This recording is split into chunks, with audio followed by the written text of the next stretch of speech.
Okay, little look at what we got going on. Transmission sitting in place, real good. Drive shaft from the XP was used because it is 4 inches longer, so can't wait to find out what that means and where. As far as I remember, between the transmission mount to the motor mounts, they were the same distance.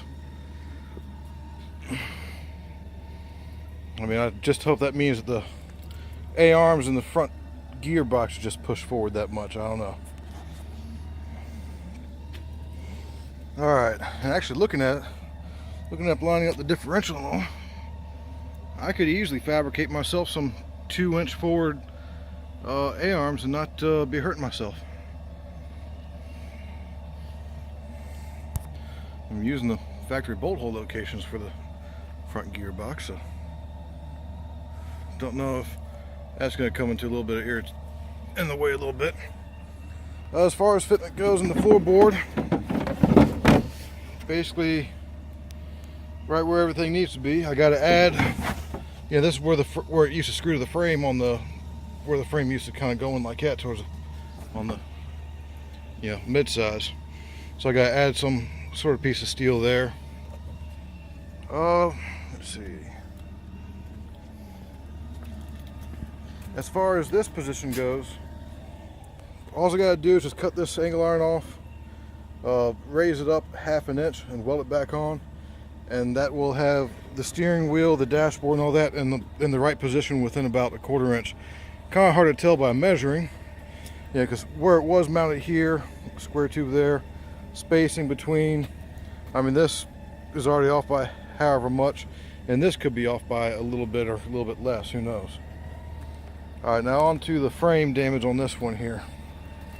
If I need to, I can still just cut the frame off right about here and just swap this on the front end of this. But I don't think we need to go that far. So start off with the battery tray. Start off with this angle. This piece just bent up. This one appears to be straight. This appears to be straight up and down, looking at it from this direction, like that. But it's actually leaning over that direction at the top a little bit. And then we got this rail just bent up from it being pulled out and about. We got some of the best welds I've ever seen. Probably last a whole year. And just the way that this thing was stretched and broke, I mean, look at that. This is one of the reactions, just this metal being ripped apart. Then we got this general misshaping around here. And this ear here is bent backwards because when they tried to straighten everything out, the transmission was in place and it just, luckily the case didn't crack. Alright, so we got like an S-bend in that pipe. Comes over here, this shit. And that's all crumpled up. And this doesn't look any better. And get back to the welding job, how, I mean, it almost already started rusting through with their shit weld. And then as far as any more differences go, this right here versus these, this frame is about 4 inches longer. And I think that's the rear end being pushed backwards, and I think that's also the engine being pushed backwards, because same engine mounts, same space between the transmission rear, middle point, and the engine front mounts. So I'm not completely sure where this space is being made up. And as far as this differential alignment to the A-arms, it's, the drive CV shafts are already kind of being pointed backwards a little bit. So there's not much to really gain there anyways. Only real reason to move the front forward would be to get better clearance for hopefully some 30-inch tires this year coming up. And then this steering rack is really froze up. I don't know what I'm going to do yet, if I'm just going to, I mean, goodness. Sucks that they aren't both the same. As far as proper steering Ackerman and all that goes. But I might still pop that one out and replace this one with it, and just cut and weld some steel onto the tie rod ends to make them the proper length.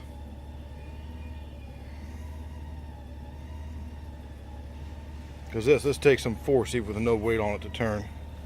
Hopefully I can pull it out and lube it up or something like that, and that'd be all she needs. And then as far as fitment on this goes, like I said, this shelf is just at the right point. I can see just how little up it has to go. I mean, it might just be the point where I just, put some nuts and washer, spacers in between there to jack it up instead of cutting and welding into it. But this is the gas brake pedal bracket back here, and basically I would have to cut it off the frame here, move it all back this thickness, that way it can come through the firewall here.